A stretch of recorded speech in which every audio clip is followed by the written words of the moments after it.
I'm going to ask the panelists to come up. I'm going to be introducing them one by one. Yet-Ming Chiang, again, is back on stage. You can just pick any seat you want.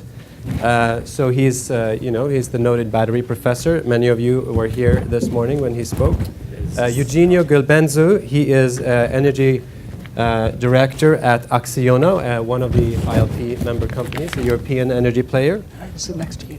Next we have Jim Goldinger, managing director of Clear Sky Power. He just spoke. I think we've all heard him.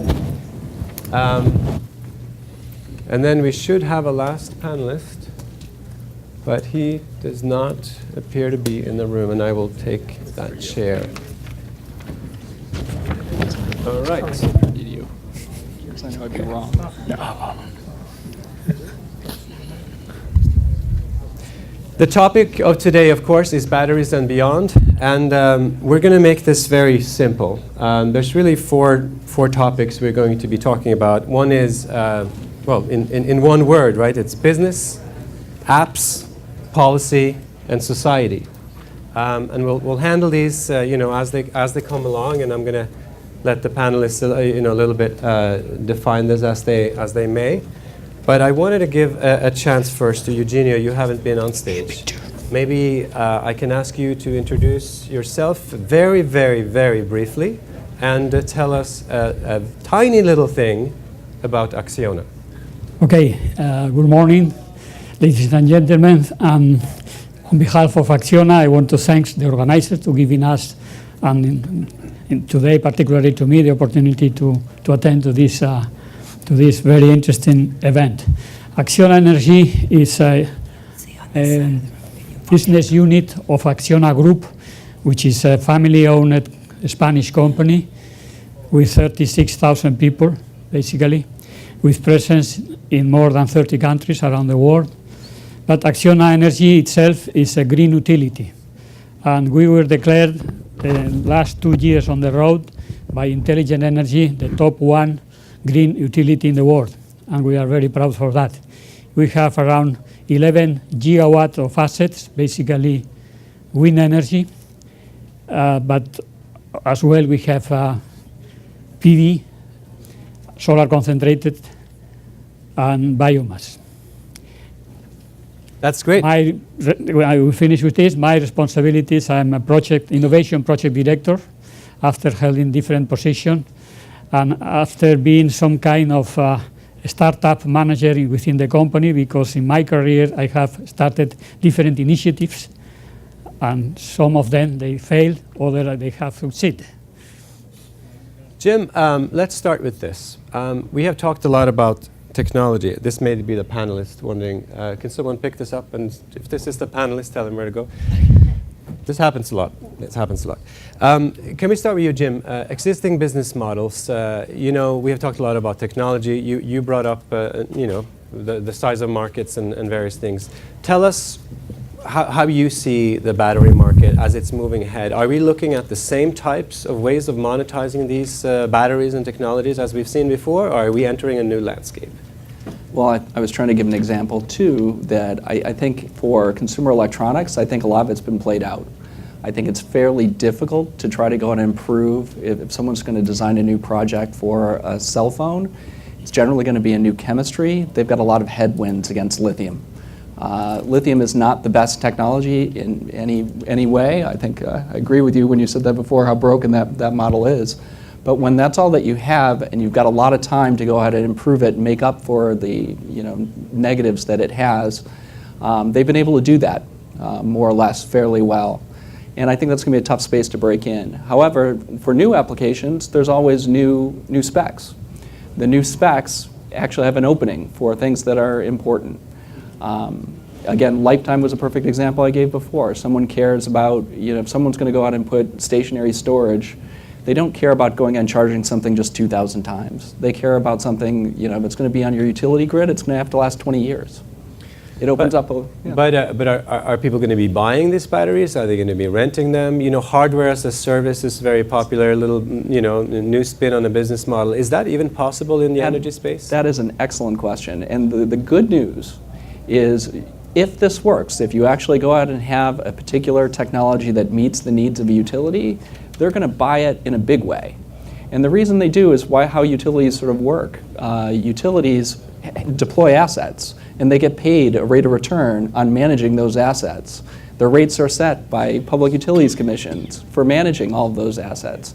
If you get something that works, there's billions of dollars available to actually go ahead and make your grid more efficient, because they're trying to do this for you. They're trying to provide a service for you guys at a lowest cost. Yeah. If you can do it something at a lower cost that actually makes it so you have less power lines overhead, they're going to do that, and there's billions of dollars to go ahead and deploy on it, and they're going to buy it. It's not renting. This is, we want to deploy assets.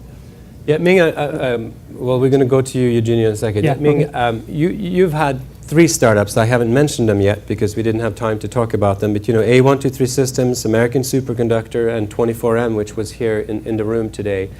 You must have learned a thing or two about business models as well. I mean, you spent your time on science a little bit here in the room, perhaps some interesting future startup. But tell us a little bit about how you see these business models in the storage space evolving from your point of view.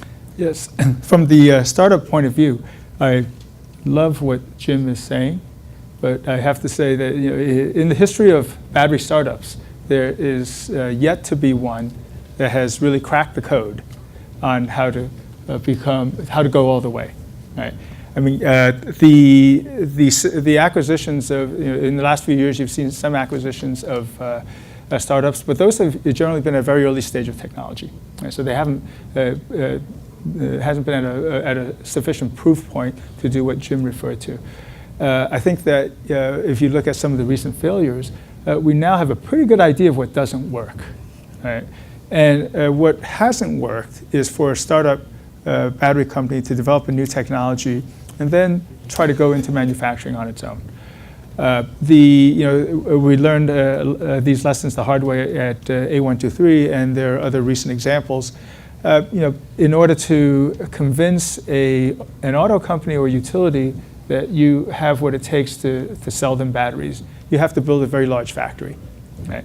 And almost always, the capacity of that factory is going to be far beyond what your early sales are going to be. That's a trap that more than one company has fallen into. Right? So how do you get around that? So I made the statement, nobody has cracked that code. So that's why we're trying to do something different at 24M. Right? We're trying to enable the user and to partner with companies. Most utilities eventually will have huge demand, as Jim mentioned, but most companies that might use, for instance, an advanced lithium-ion battery, they could never justify building a gigawatt-hour factory themselves. Tesla is a different story. They're their own market. But you have many, many users and many companies who would like to make that make or buy decision who might need 100 to 200 megawatt hours per year of capacity. What do? Right?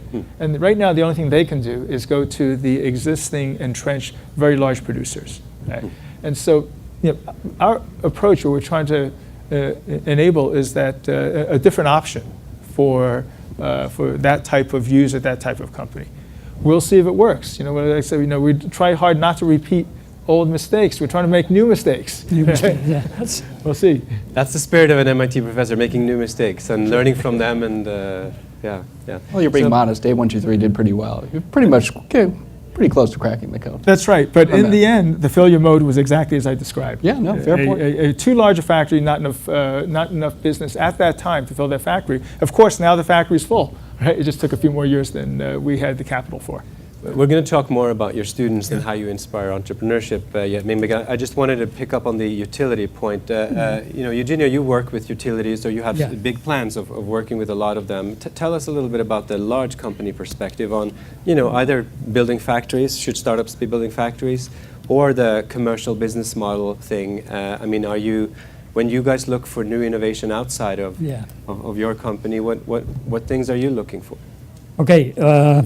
Well, to start, I would like to share with you a basic reflection we have in Acciona Energy. And it's very simple. The Stone Age didn't end because the world ran out of stones. There are plenty of stones there. But they ran out, the Stone Age ended because the human find better alternatives to satisfy their needs. I believe is that the present fossil fuel-based energy system will end not because we will run out of fossil fuels, but because there will be better alternatives to satisfy our energy needs. And in Acciona, we believe the most promising, at least today, for this new perspective is the combination of renewable energy with storage. This is why Acciona is really interested in storage, and we want to develop, we want to increase our business using storage. Of course, storage is something very flexible, which can be applied upstream at the generation level, midstream transmission and distribution level, and low-stream in end user side. Acciona's position is at the generation side. It's not on the transmission distribution, it's not on the final consumption either. So in this particular sense, we are trying to find our own business model, which is not really very clear. To give you an example, last week I was running a business case in Australia, where we are developing a 66 megawatt wind farm in Montgelibran, where there are really very strange price scenario. We have negative prices down to $200 per megawatt hour, up to $1,500 per megawatt hour peak prices. But even in that situation, we were trying to incorporate storage in order to charge the storage during these negative or low prices and trying to sell during the high prices. Yeah, Ming, you wanted to comment? Yeah, well,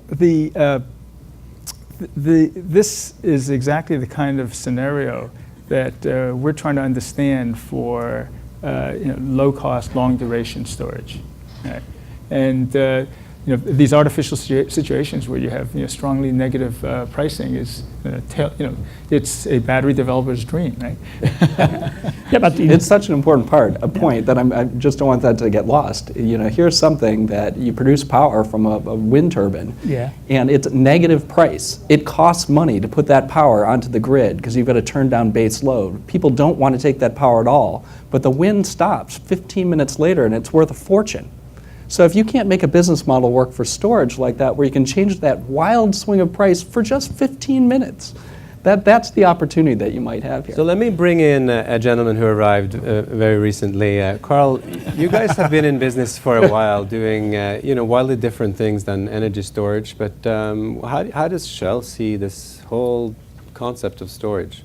Yeah, first of all, I do highly apologize for being late. We're actually hosting the entire kind of Shell digitalization leadership team, which is, I think 9 EVPs, 10 VPs, and CIO, and a whole bunch of people. Sure. So needless to say, they run a little late in their schedule. So that's why I was left late, and then I went to the wrong building. I went to 1 Memorial Drive, which is not brilliant when you're from Boston. But thirdly, most importantly, which only happens in Cambridge, on a walk down from 101 Main to 1 Main, I ran into Bengt Holmström, who is the recent Nobel Prize winner in economics. And he was actually a guy I did a little project for back in business school together with Jim. And you can't walk by a Nobel Prize winner and not say congratulations and it's great to see you again. So that took another few minutes. Some so excuse. I apologize. Some excuse. Then the dog ate my homework right after that. Is that it, Carl? So after this excuse, you better have a really good explanation for what Shell is doing in storage. I will do so. So Royal Dutch Shell, we are a small oil and gas energy company. About 95,000 direct employees, about 150,000 including contractors. Most of our operations are in JVs around the world, so it's close to actually 1 million people deriving a paycheck from Royal Dutch Shell, $420 billion of revenue. We have 43,000 retail stations. There are 19,000 Starbucks in the world, so we have twice the retail presence of Starbucks. We are, of course, historically speaking, an oil company. However, most people don't know that the number one thing we produce is water. The second thing we produce is gas. And the third thing we produce is oil, in order of magnitude. Royal Dutch Shell has communicated openly that we do believe that in order to survive another 100 years, you have to be an energy provider, not an oil, hydrocarbon, or anything else. You have to have a broader spectrum of things.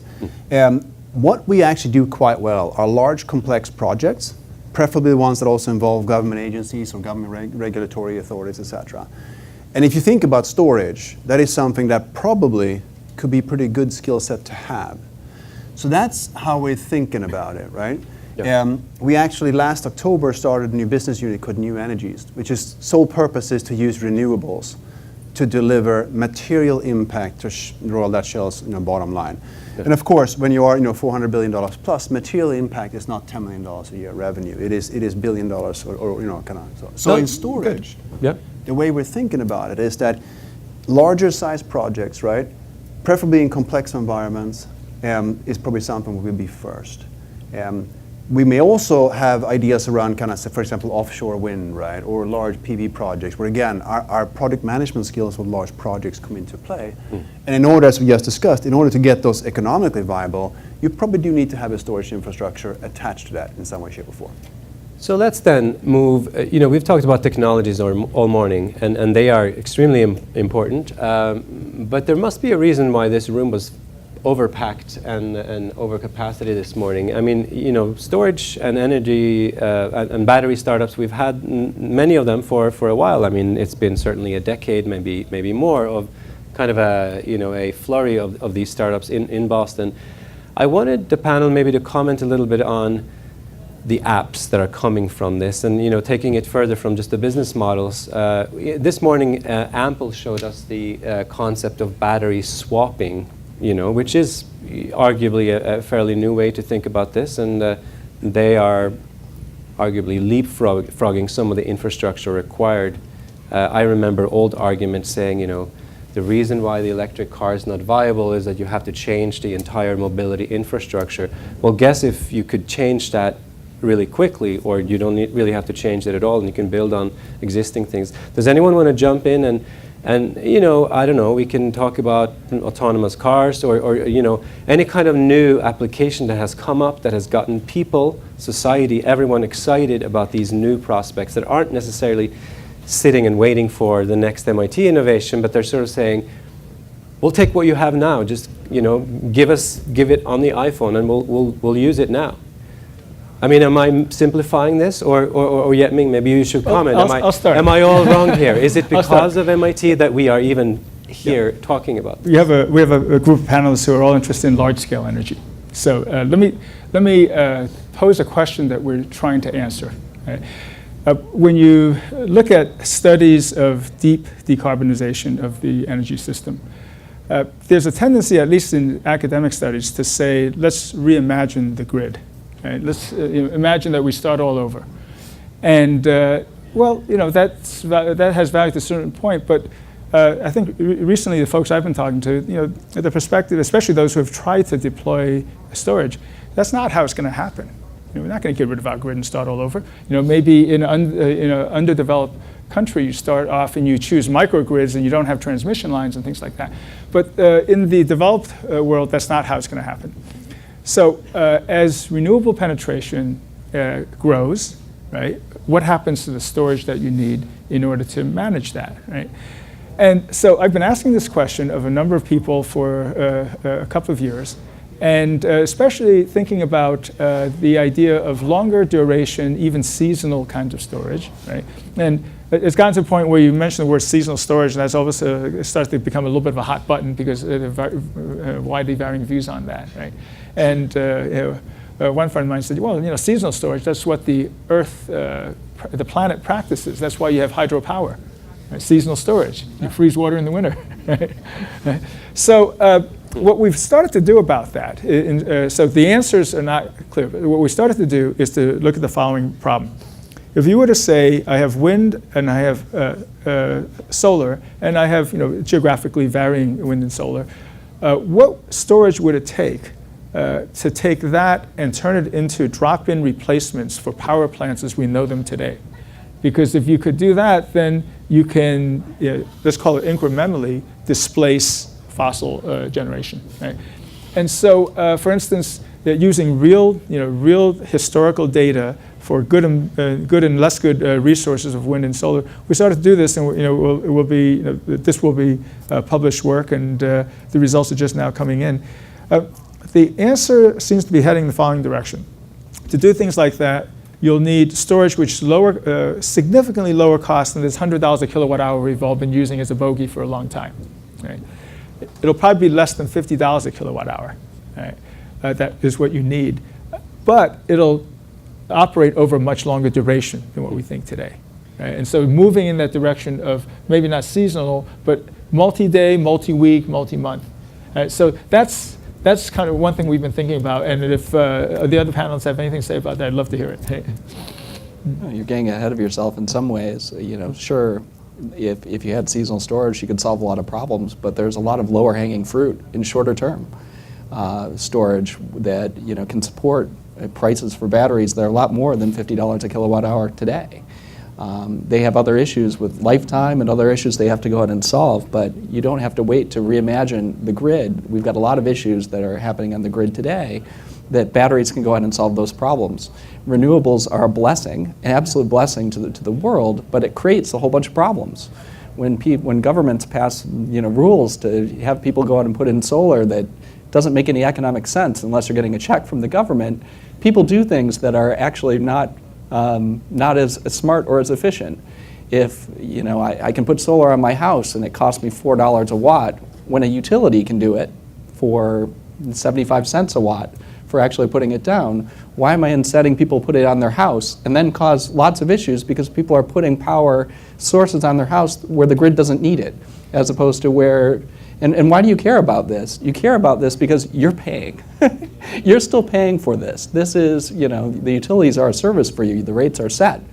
They need to be more efficient for you. But Jim, can we talk about this for a minute? So we are a global panel here, right? And Eugenio Acciona operates not just in Spain, obviously. In our pre-discussions with some of your colleagues, we talked about the EU obviously as a big market, Australia, Latin America, South Africa. Maybe to a U.S. audience not so known, but and not to mention current political environment and talking about clean tech. There are some other markets where the discussions just are completely different. Can you elucidate a little bit when you are in other markets, are there different discussions happening on the governmental level when it comes to policy, stimulation, regulation, prohibition of various things? Of course, there is, because it depends on the priorities and the needs that every country has to cover.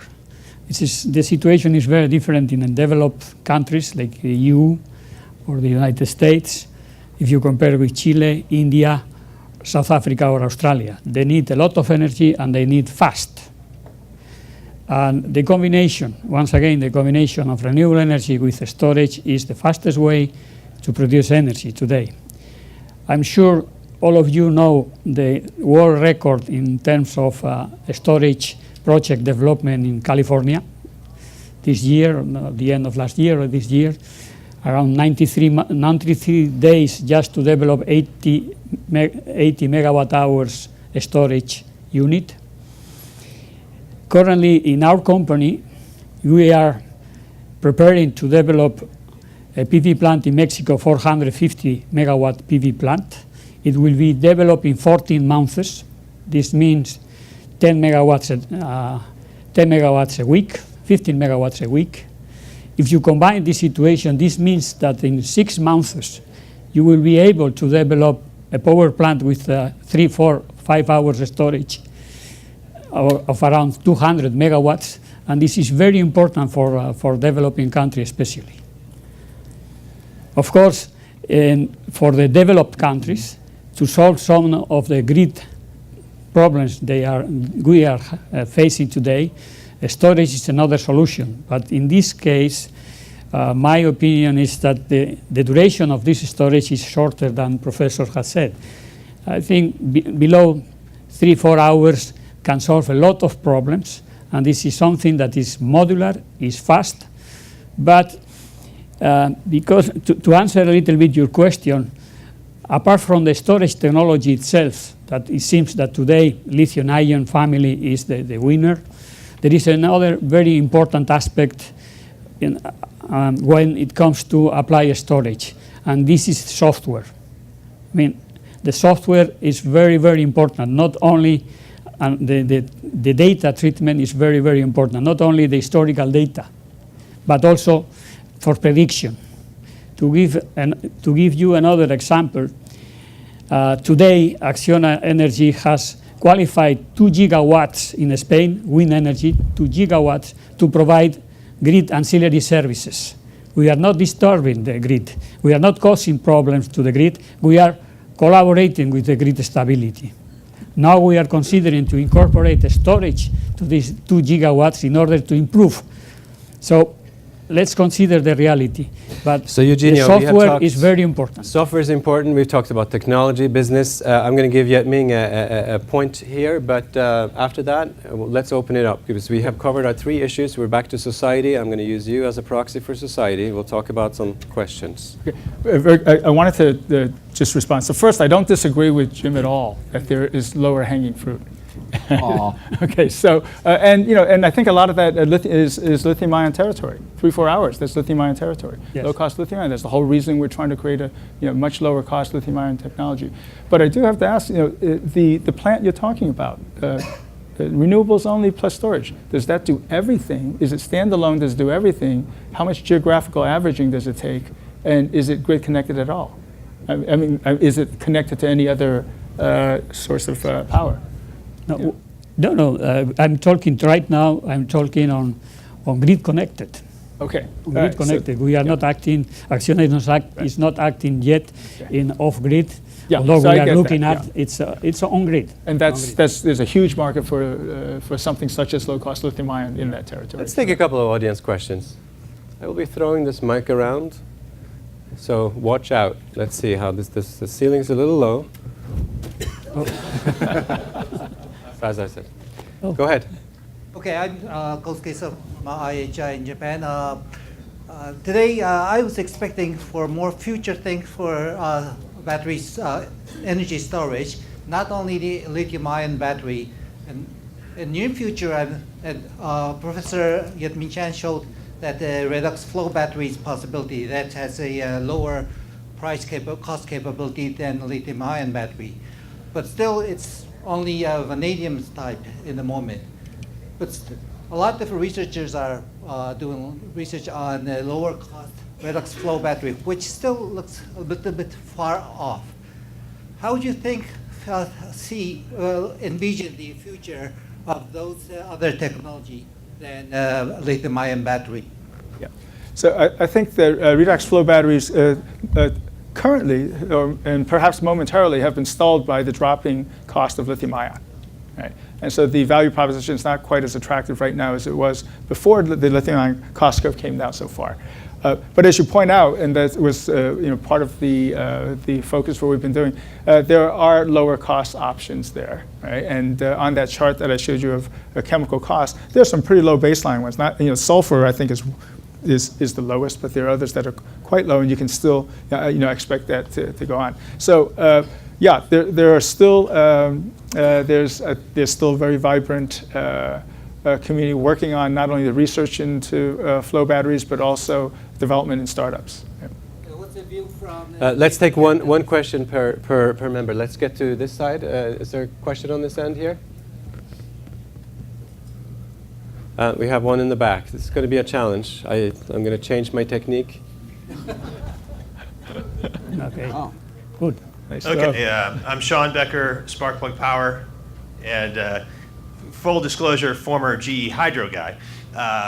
But a lot of the discussion about battery storage or energy storage is focused on, as Professor Yetmin Chang was saying, about the long duration energy, getting more and more energy out of it.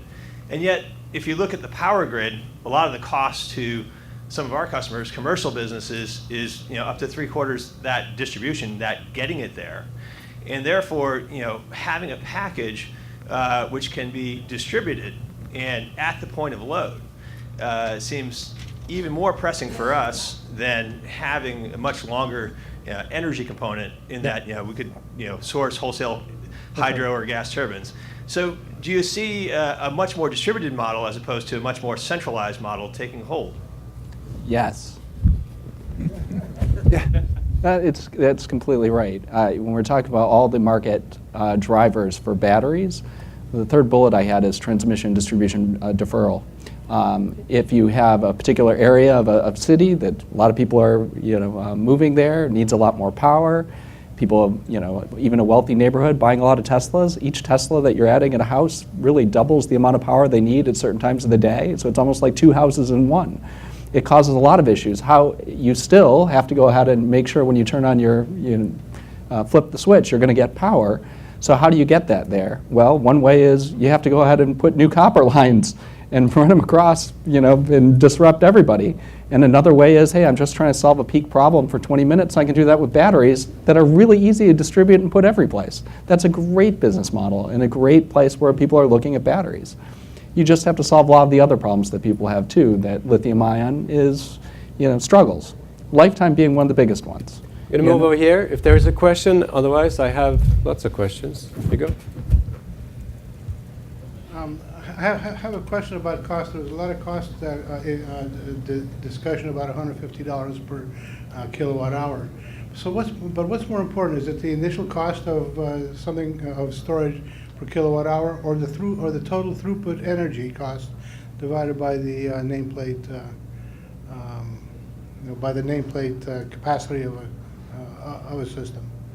So throughput or initial cost? I'll respond, but I'd love to hear others' perspectives. So I think as someone trying to sell batteries, it's all been upfront cost. And logically, you might say levelized cost of storage should be important.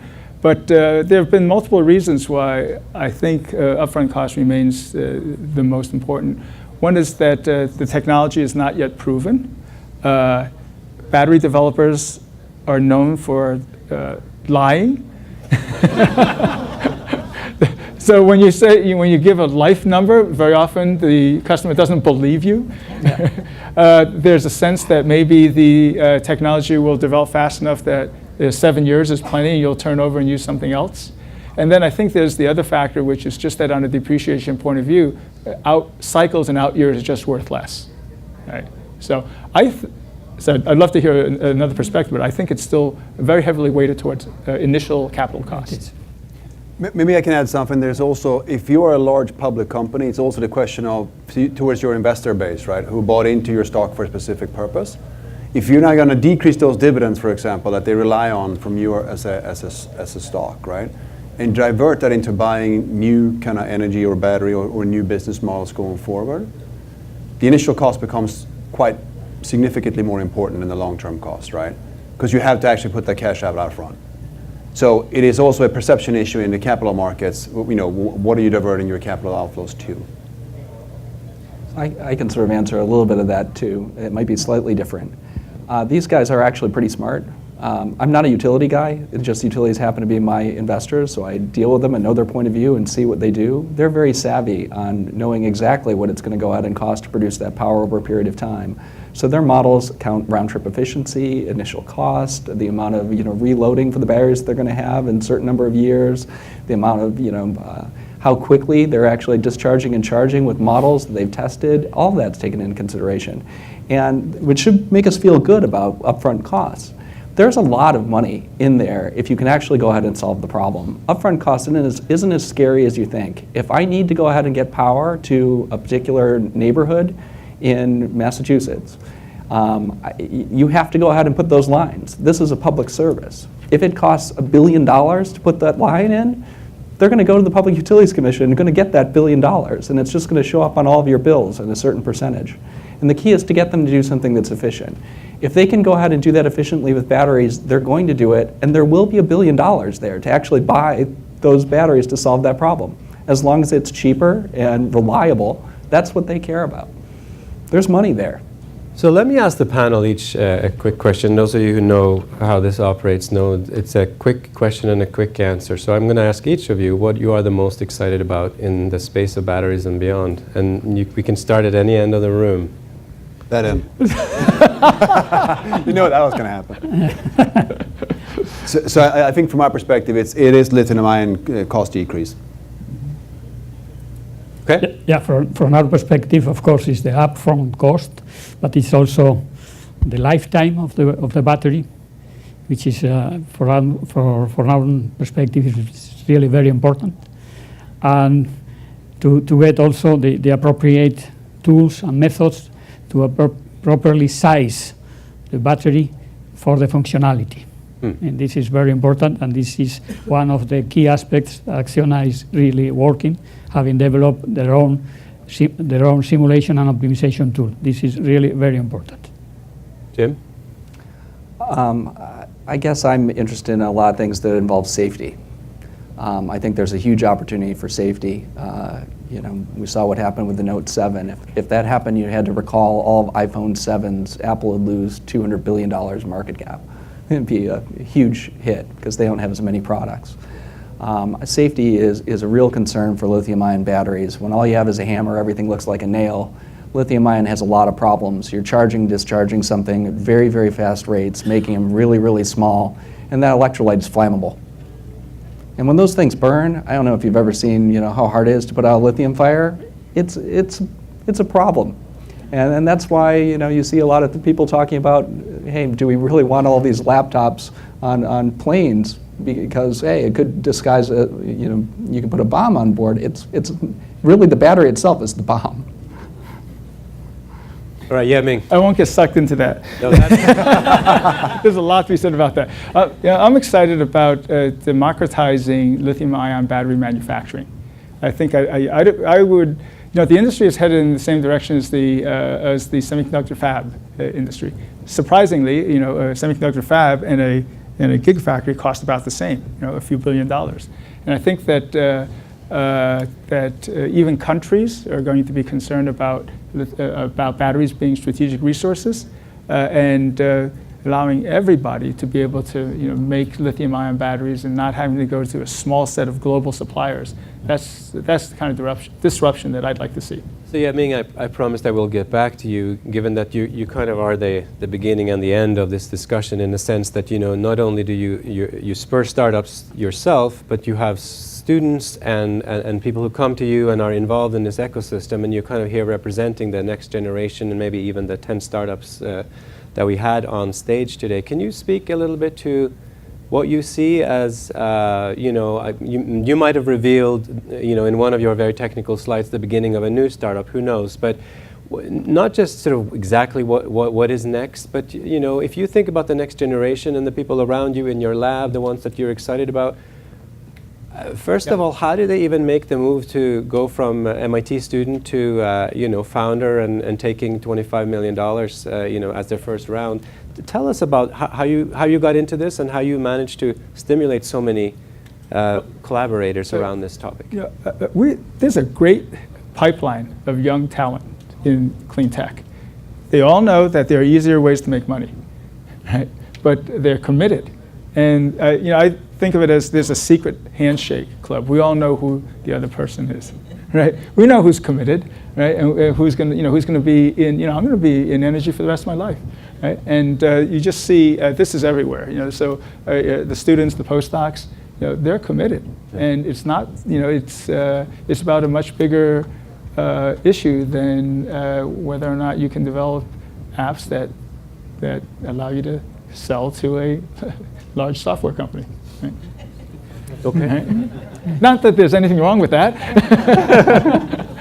but I think most of the people in this room a lot of people in this room would count themselves as among the committed. And so I'm very optimistic because that's what has developed at MIT. And Susan Hockfield is here. I'm going to call her out. The MIT Energy Initiative was created during Susan's tenure and has helped create, certainly at MIT, but also many other universities, this kind of really, this dynamic young workforce that's coming along. So as we're sort of rounding this up, I'm going to start with Carl, but you get 3 words since you raised your hand. But for everyone else, Ming's word seems to be optimism. That's good? So before I give you my 3 words though, right? I want to just pile on to that because actually, you look at the energy sector as a whole, not just batteries, but energy sector as a whole. It's an awesomely, amazingly cool industry, right? You have an industry where traditionally it was all hydrocarbons. Over the last 4 or 5 years, you've seen that raw output go from $110 to 26 back up to 55. Yeah. You have substitution coming in from PV and wind at price competitive levels. Not just because of regulatory subsidy, but price competitive, right? And you have the whole demand curve still growing, but also changing with car sharing and apps and electrical vehicles, everything else. So it can actually be part. I think a lot of young people looking at it and saying, it used to be an old, stodgy, kind of left for dead industry. It is fundamentally shifting, and there is so much opportunity, and it's a big industry, right? And anybody's been in high tech knows if you do something that's 10 times as good or a tenth of the cost, then people care. In the energy sector, if you 2% improvement, people are jumping up and down of excitement, right? It's a totally different order of magnitude.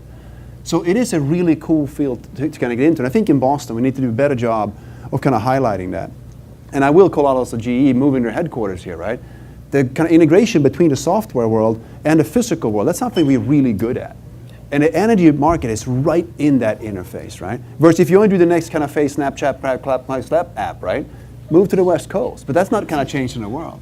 We have a chance to change the world, and I think that's cool. So that was a lot of words. So let's, as we are changing the world, first, before we get to the craziness, and you guys need to be ready for this, okay? Oh. There's one last question. Okay. But I wanted to thank the staff at the Corporate Relations Office, so Jahida, Margaret, Mike, and Kwan was involved, KC. A lot of people are involved in creating these events, so I wanted to say that first. And then the panel's going to get the last word. I've learned from my kids that if you want to get an argument through, you start and end with a very strong emotion. What's your strongest emotion in this area of batteries and beyond? Is it? Join the change. Thank you. Eugenio. To me, it's the new, totally the new world I'm foreseeing based on renewable energy, sustainable, and storage. This will change every way we are living, and we are providing energy to the people. I share the optimism that I hear around the room. You can't invest in startups in the space if you weren't very optimistic on what can happen. Yaming, you get the last word. I tried not to get too emotional. I think we need a clear-eyed, realistic view of how to get these technologies to market. With that, thank you very much for your presence. Thank you so much. Good to be back.